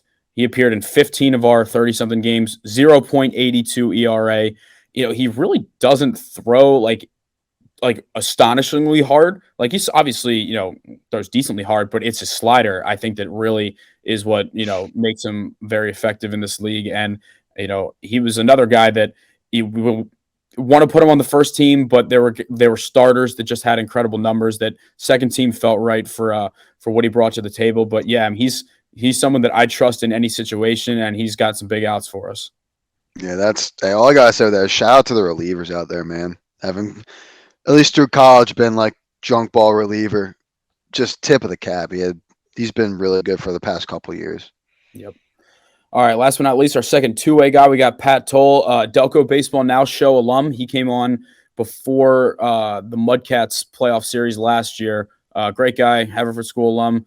I'm not sure what his plans are now that Cabrini's program, or I guess Cabrini's school as a whole, is coming to an end. But I think they're still playing this year, so he might still be there because I think this is his senior year. But he hit 297. He also threw 18 innings and had a 1.17 ERA. Now, this one's funny. So my first at bat of the summer was against Pat, and I grounded out, and it was so wet that I actually slipped running to first, and that caused the game to be like canceled. And I remember that since it was the first inning, D-Bar and Feely were both like, all right, let's just, we'll start over whenever we pick it up. So I'm sitting there like, let's go. I'm still 0 for 0. Like that doesn't count. Nobody knows. But yeah, like me almost wiping out of the box was like the reason. And then it started to rain after that, but the field was just not in playing condition. Yeah, no, and that's so he is. Does Cabrini's got one more year of baseball? I think he's going back. That's his last year eligibility anyway. That's what I've heard. So hey, good luck with that, man. Like hope you guys kind of go out on a really good note. But talk about bad luck, man. He was at LaSalle and their program man. Folded, and then Cabrini, the school as a whole. That's just brutal luck. But it's just a kiss of death for college baseball programs. Don't go anywhere else. Yeah, everyone's like, thank God. Yeah. All right, we're just going to rip through the honorable mention here just because we spent a lot of time. We got other stuff to talk about here. So we are going to scroll down there. Catchers, we got Jake Fallers from Marple Newtown and Matt Kane for Wayne. First base, we got Jimmy DiCarlo for Marple and Jack Pacella for Springfield. For infield, we went positionless. So we got Max Anastasio from Upper Darby as well as John Dunyan. We got Nick Mullen for Wayne, Jackson Kehoe for Drexel Hill, Christian Reed for Aston, and Jack Stead for Narberth. Moving now to outfield, we got a pair of blue socks here. Pair of socks, nice. John Amon and Sammy Berman. We got Drew Van Horn, who had a lot of time in infield and outfield and was a good hitter for us, so I wanted to add him on. Dylan Pasenchek and Ryan Davis for Drexel Hill, as well as Vinny Proieto for Aston Valley. Wrapping up the pitchers, we got Johnny Fitzpatrick for Upper Darby, Brett Mutz for Wayne, Tyler Reinert and Colin Porter for Aston Valley, Tyler Conlon for Marple Newtown, Joe Rauscher for Springfield, Riley Grohowski for Narberth, Brian Dino for Drexel Hill, and Rob Lucas as our two-way guy. I think that next year we'll be able to maybe put a little more detail into like the article itself. Like maybe we'll have more photographers, some more stuff to keep track of. But overall, I thought we were pretty thorough. I thought we did a good job, and I'm excited to do this for high school because I think that that's going to get, no matter what, someone's going to be mad at us. Like that might get. That's gonna get a lot more chippy than like the Delco League stuff. That I'm scared for that. I was scared for like the one to come out this time. Like at least like we kind of felt. I think we both felt really good about the list we were putting out, and I still do feel good, but I was still like nervous for the reaction. I mean, the only complaint we got was because we just forgot to put like the best hitter in the league. You know what? That's on us. Like that's a valid complaint. Like yeah. Obviously. But yeah, all right. So let's wrap up the Delco League here and move on to just a quick update from our minor league guys. So this one will be a little short. We had Kyle Verbritsky, Episcopal alum. He was named the team MVP for the Aberdeen Ironbirds, which is the high A affiliate of the Baltimore Orioles. 6-1 record, 3.83 ERA, 25 games, 15 starts, and 103 strikeouts. So he was getting time out of the pen and in the rotation, still effective. And, it definitely means a lot to him to be named the team MVP in his first year in the Baltimore Orioles organization. Yeah, that's team MVP is pretty sick. Like that's really cool. Yeah, it just shows how consistent he was all year. And I believe so. That's Aberdeen's high A. So hopefully he'll get the chance for Double A next year. That'll be pretty cool. But it's nice seeing him on the East Coast. Like I know, he came back for that media state championship. As a pitcher that is starting more often than he's not. That means his family gets to go out once a week and see him. I unfortunately could not make it when he pitched again. I think he pitched in Wilmington against the Blue Rocks, so I didn't get to see that one. Mm-hmm. But man, for someone as big as him and someone that has as much velocity as he does, it's kind of a match made in heaven for him to be in Baltimore because they're a farm system that's loaded with position players. But then you look at the major league club and the rotation's like okay, definitely. They've won 90 games, so obviously it's fine. But it's like sky's the limit there. Yeah, that's big and throw hard with good stuff, which is what he is. Like, that's something that people, be it a starter or a reliever, like you can do something with that at a major league level. So and team MVP having the year he had, like I think he's put himself in a really good position to kind of move up the ranks. For sure. All right, let's move on here to Kevin McGonigal because his Lakeland Flying Tigers, great name, great name. Lakeland Flying Tigers are playing in the Florida State League playoffs. They're in the division series right now. They're actually playing the Phillies affiliate, the Clearwater Threshers. They lost the first game, but Kevin's having an unbelievable year for them so far. He's hitting 350 with a 438 on-base percentage and 913 OPS, 18 walks to 10 strikeouts. I mean, that doesn't surprise me because when I look at him, as the known scout that I am, like the knower of ball. Yeah, like his plate discipline, I mean, was ridiculous for Bonner this season, and just seeing that translate is very cool. And hopefully they can have a nice little playoff run. It's got to be cool for him, just kind of spawning into single A like late in the season. Next thing you know, you're batting leadoff with Max Clark behind you. Yeah, it's a pretty sick, and it's cool that they got like the playoff thing, so he gets a little bit of that kind of highly competitive. It's a little bit like a higher. I don't know what I guess. Yeah, I guess more competitive kind of level that they're going to get to see him at. So hopefully he does well in that series. I mean, it's hard to root against the Phillies farm team. I gotta root for the hometown, but also gotta root for the hometown kid. So for sure, shout out to him. All right, last but not least, this is one that we were very confused when we were prepping for the show and putting this on here. So for anyone that doesn't know him, Andrew Bechtold was a Garnet Valley alum. I think he was the year above you, maybe 2 years above you at Garnet Valley. And he got drafted by the Minnesota Twins fairly high, I think like 5th round, and signed with them out of high school. He's had a good minor league career. He's got an 800 OPS as a hitter in the Twins AAA team, the St. Paul Saints.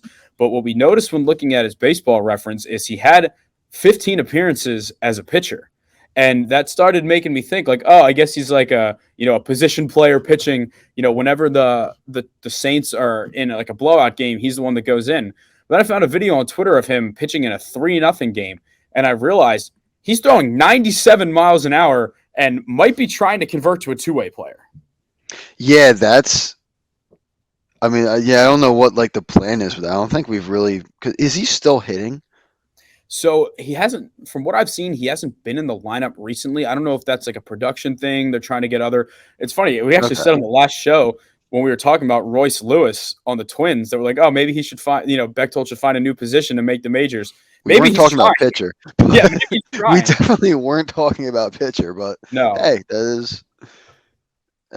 that might work. I mean, 97. What they have like an 86 mile an hour slider too, or something like that. Like, and obviously, like the numbers weren't great for him in terms of ERA. Like it's a small sample size. Clearly, it's a work in progress. But I want to get him on the show and then just ask him, like, hey man, like how the hell did this happen? What is happening? Like, yeah, what is going on here? Like, are you done as a hitter? Are you both? Are you the next Shohei, like the Shohei Ohtani of Delaware County? I think Austin Crowley still holds that title, but it's funny. So, well, I mean, if he's doing it at the major league level, then I think he kind of has earned that title. Yeah, in my opinion. I want to see. Obviously, we had Shohei as a starter and a hitter. I want to see a position player that's a closer. I want to see someone play 8 innings in left field, then jog in to pitch the 9th inning. We might have our guy here. It might be Bechtold. Yeah, we'll be the first to. We called it. We called it when he's in like a year when he's doing that. That was us. We'll pull up this clip here. September 13th, 2023. But that'll wrap up a minor league report. There's, I think I counted up earlier, I think like 10 to 15. So here's the list of current minor leaguers. I don't think I missed any. Kyle Verbitsky was with Baltimore. Nate Furman's with Cleveland. Kevin McGonigal, Detroit. Ethan Pecco, Houston. Chris Clark, the Angels, as well as Jack Kahanowitz. Tom Caines with the Giants. Chris Newell with the Dodgers. Billy Corcoran, Arizona. Bechtold, of course, with Minnesota. Jim Haley with the Phils. And Mark Washington also with the Dodgers. I don't think I missed any. I could have, but that was just, what I listed earlier. And, I mean, hey, that's a good list of about, I think, 12 guys. So we won't talk about all of them every week. I'm going to pick a couple. But, it'll be a busy offseason. I want to get every single one of these guys on here. Definitely. I think that would be a really cool just to kind of, I don't know, just hear from pro guys. Yeah, just hear I want to hear about how different organizations do different things. I want to see if we can get like Mark and Chris Newell to talk about each other, like Kahanowitz and Clark, like guys that, that may not have known each other until they got to the professional level, which would be very interesting. Definitely. All right, well, let's take the leap into the big leagues here. We got to talk about the Phils. It was a tough series. They lost 3 out of 4 to the Atlanta Braves. You know, they had to watch a team celebrate on their home field, which is never ideal, as they won the NL East. Yeah, I didn't even know that was like at stake today, but yeah, it's been a kind of letdown of a past week and a half, 2 weeks. Boys are looking a little rough right now. I will say, though, that for as bad as the Phillies have been playing, every other team in the NL wildcard race, and we'll pull that up when we talk about the league as a whole, has not been playing very well either. So that's something that they have going for them. But the main thing I want to talk about when the Phillies, with the Phillies right now, is that all they do is make these insane dramatic comebacks and then lose. Like I was at this game when they were down 3 and Harper homered off the foul pole against the Tigers. They lost. Harper hit his 300th homer against the Angels to complete the comeback. They lost. They had Turner's homer last night against the Braves in the 9th inning to tie. And they lost. And they just keep having these awesome moments that get overshadowed by. I won't even necessarily blame the bullpen because the runner on second kind of makes things a little fishy. But it's just like the team as a whole, man. They just keep doing this to us. Yeah, it's like I don't even know what the word of they come back and then blow it, and I feel my.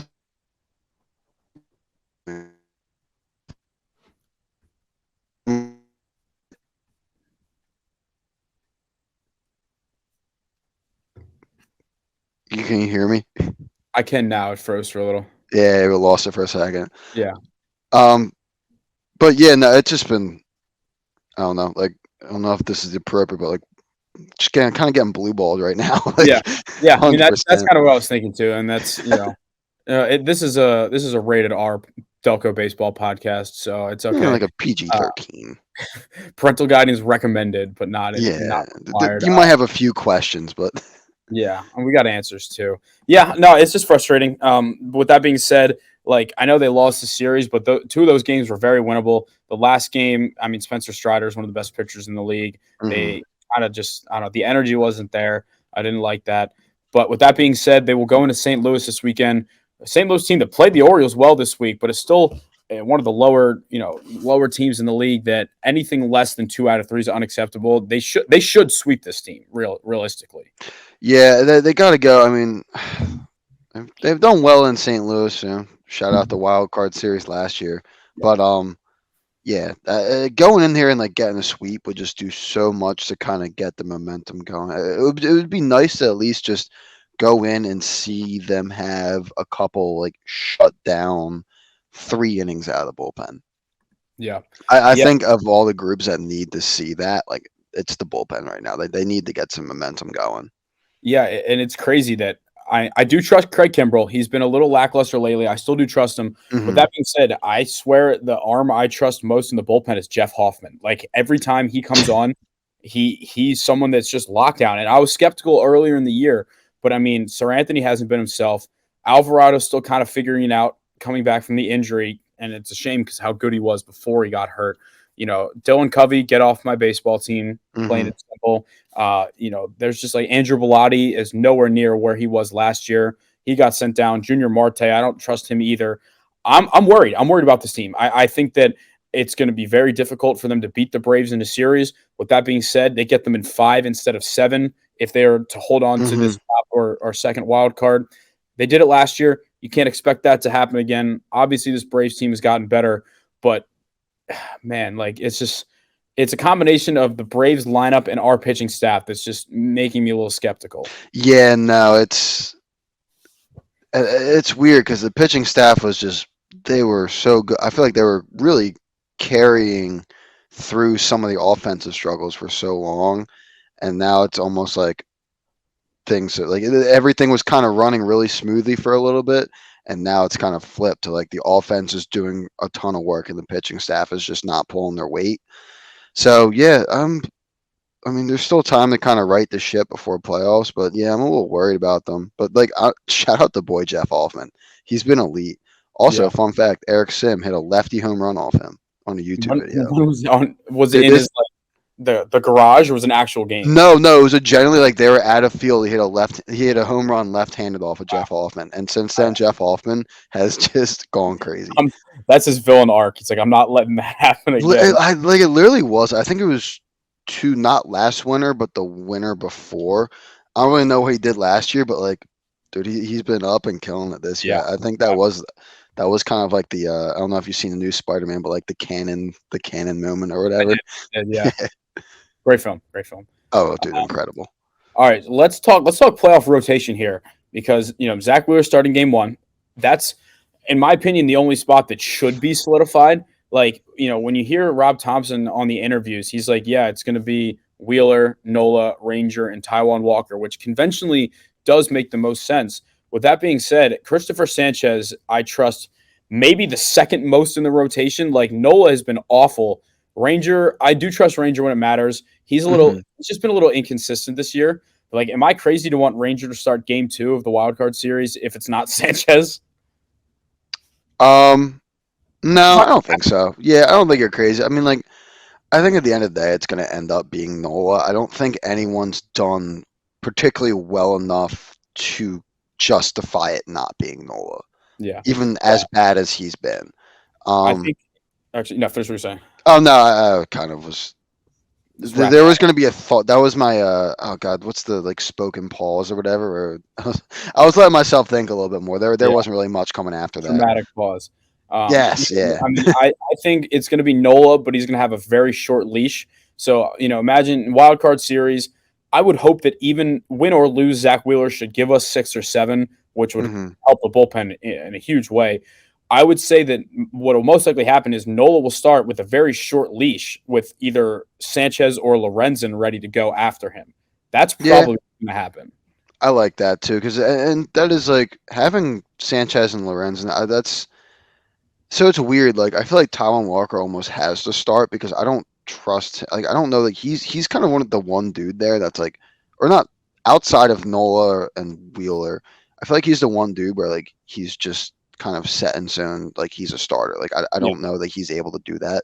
Ranger, I think, can come out of the pen, and Sanchez and Lorenzen absolutely can. So it's cool. It's going to be nice. Like as much as Lorenzen's been struggling recently, like it's going to be nice to have two dudes and probably him and Sanchez that are capable of coming out of the pen and either eating innings when you need it or keeping you in a game or like something like that. Yeah, they haven't really had the long relief guys that they trust this year, so that could be a big part of it. All right, so last thing I'll talk about the Phils before we just take a quick look at this weekend, if they have the pitching matchups up, is Trey Turner's just absolute tear. I mean, when we did the standing ovation, we hoped it would get him back to just being a competent baseball player, and he decided just to have like the best hot streak in obviously not baseball history, but the best hot streak maybe a shortstop has ever had. I mean, 11 homers in 14 games. Like, how many shortstops don't even hit 11 homers during the season? A lot. I mean, probably less nowadays, but still a lot. He's had to have had the best hot streak this year of anyone. I don't know that has anyone done. I mean, Julio Rodriguez had that span where he had like 20 hits in 4 or 5 games, but in terms of power, probably not. Yeah, I was about to say, like it's been every night for him since things clicked, and it was cool. It was cool. You could see like the exact moment things clicked. It was I forget who it was against, but it was that one home run where you could just tell Trey was back. Yeah, and for sure, he's been going ever since. Yeah, big part of the lineup. I would just love to see everyone hot at the same time. But yeah, let's talk about this upcoming weekend. So Aaron Nola will start on Friday night. It'll be an 8:15 start. It's an Apple TV game, so I will not be watching that. No. Yeah, gross. He'll be facing Zach Thompson. Don't know much about him. Won't pretend like I know too much about him.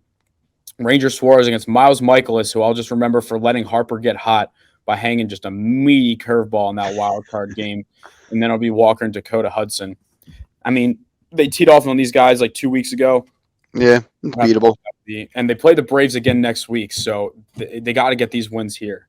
Yeah, that's try and get through against St. Louis, get hot, and run it back against the Braves, man. Give them something to think about going in the playoffs. They got the NL East locked up. Like, you beat them, maybe a little bit of doubt creeps in, and that can go a long way. Here's what I'll say about the Braves, and the last thing, I think The Braves are obviously one of the best offenses of all time. Great team. With that being said, they kind of have, and this kind of starts with Acuna. I think as a baseball player, he's a star, obviously.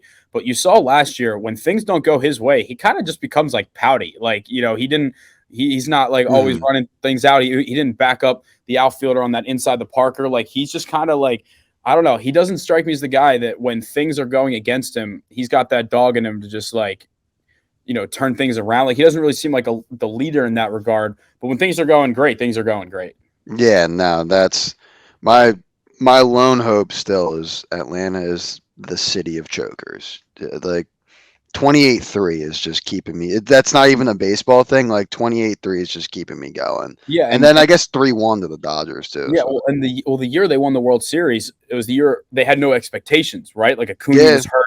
They traded for like 4 different outfielders at the deadline. Like they were an 88 win ball club, and nobody expected them to win, so they didn't have the pressure on them. I actually found that team very likable, that Braves team, because they were playing. I was rooting for them. Well, let's take a look at the standings here before we wrap up the show. That'll be the last thing we got for all you fine people here. Just take a quick look. We'll start with the NL here. Obviously, the Braves just won the division, 96-50, plus 242 run differential. They'll be the 1 seed. Dodgers will be the 2 seed. And, the NL Central is not quite decided yet. It's probably going to be the Brewers. But, I mean, these 3 teams have been pretty much leading their divisions the entire year, and not much has changed there. Are the Brewers kind of on a tear right now? Or are they like... Looks like... Or are the Cubs just doing, like... Are the Cubs and Cincy Yeah, doing the bad? Cubs have not been... I mean, I think us and the Cubs have kind of gone cold at the same time. I mean, they're... What are they? Brewers 6-4 in their last 10. Nothing absurd, but... their pitching staff will be a nightmare to face in a 3-game series. So whoever's hopefully that's not us. I mean, I hope we're not the 6th seed. But looking at the wild card race, we're 3.5 games up. Now that means 3.5 games up on the Reds for the last spot. So really, I think technically it would be like 4 games up.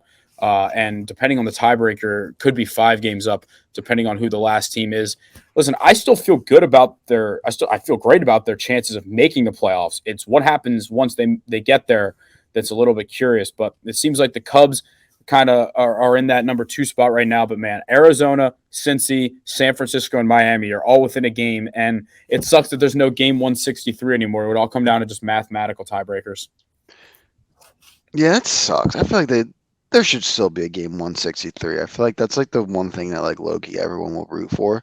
But yeah, no, it's gonna be a dogfight for those last couple spots. I feel like Philly and Chicago should like big emphasis on should be safe. Yeah. But it's gonna be a lot of fun. Like watch following those kind of final 4 teams down the stretch here. Yeah, I'm gonna stay with my pick of Arizona, mostly because of pitching. I think that if you're gonna go into a series against Corbin Burns, Brandon Woodruff, Freddie Peralta, well, if you can counter with Zach Gallen and Merrill Kelly, that's a pretty good way to go after it. So I think that'll end up being the difference. But all those 4 teams are locked in it. So that's it's definitely more exciting than I'm gonna pull up now the American League race, because in the American League race, wait, just one. Can you go back down? Yeah, one second. I need to know if I'm seeing this right. What's up? Has pretty much nothing to do. Are the Pittsburgh Pirates ahead of the Padres right now? They have the same exact record. Let's go. Which is actually, I didn't even notice that either. Let's go. Wow.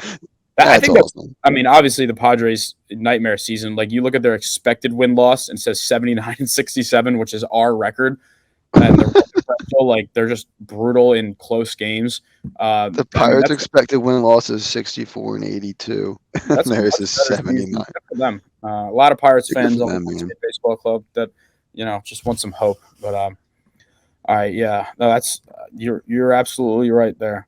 All right, let's move to the AL. I need to point that out. Yeah, no, you're right. Big series coming up this weekend between the Baltimore Orioles and the Tampa Bay Rays. It's a 4-game series that, for all intents and purposes, will decide the division, because right now the Baltimore Orioles are 91-54 and the Rays are 90-57. Biggest series for the Orioles in 6-7 years, probably. I believe it's in Baltimore. It's in Baltimore. So that'll pretty much be for the division. Loser of that is basically guaranteed to be the 1 seed. The top wild card spot, and take on either Texas, Seattle, or Toronto. Now, I thought the Texas Rangers were kind of left for dead, but they've went into Toronto and won the first 3 out of that 4-game series to put themselves back in it. Good for them, man. Like I thought they were done. Like I thought it was just gonna go downhill from there. But hey, a little bit of life starting to turn things around. Like that's good. Like kind of come back from the brink of death. Yeah, no, for sure. And I think that that was kind of a gut check time, especially I think Scherzer got hurt in one of the games recently as well. I think so. Yeah. So obviously, Boston, New York, the last time we recorded, they were still in it, 7.5 games. I don't like their chances at this point to, you'd have to pretty much win out and hope someone really struggles. I don't see that happening. So it's going to come down to Texas, Seattle, and Toronto for those last 2 spots. I mean, at this point, man, Texas is going to have that tiebreaker for if they were to finish with the same record. So I would like to think that Texas has a spot in there as well. But man, even Texas is only 2 games back from Houston. Like I want to see Houston, Texas, and Seattle make it. Nothing against the Blue Jays, but I want to see 3 teams from the same division. Yeah, no, that would be pretty cool. I think like this is another one where it's going to be really weird where you have Texas and Seattle, and even like you could throw Houston in this. They're all still really going for the division, and then and in a weird way, like once the division's wrapped up, none of them are really certain that they're like one of them might be missing a wild card depending on how Toronto does. It's going to be again like just a really good. I feel like we got really lucky with this year. We're just like there's a lot of teams just battling going down the stretch. Yeah, and I think that extra wild card spot, does amazing things, especially for teams that were going to sell originally but aren't anymore. Yeah. I think I lost my train of thought there, but yeah, no, it was. I remember what I was going to say. It kind of reminded me of the time a couple of years ago where the White Sox were leading the division like the entire season, and it was either the Twins or at the time the Indians like stole the division with like a week left, and they won it. And since they won it, the White Sox didn't have a good enough record to make the wild card game, so they went from being in a playoff spot like the entire season to just not making it at all. Yeah, no, it is it will or could be very similar to that. That's going to be fun. That's shout out. Like, I feel like people have complained a lot about the some of the decisions the MLB has made with rules. I think the 6th wild card was a winner. That's been, it's created a little bit more chaos and like, also like you said, like has made, and Phillies might be a little bit to thank for that. Has made more teams more inclined to buy at the deadline. For sure. All right, wow, this is probably the longest episode in show history. It's almost midnight here on the East Coast, but we got a lot to talk about, so we wanted to make sure we got that done. But we appreciate everybody tuning in here. I'm really liking what we're seeing from the YouTube stuff so far. I'm sure there's people still listening, audio only. If you don't know about it yet, go subscribe on our YouTube channels. I think it's just called Delco Baseball Now. Follow us on all social medias: Instagram, Twitter, Facebook, Delco Baseball. But as always, thank you all for tuning in, and we'll see you next time.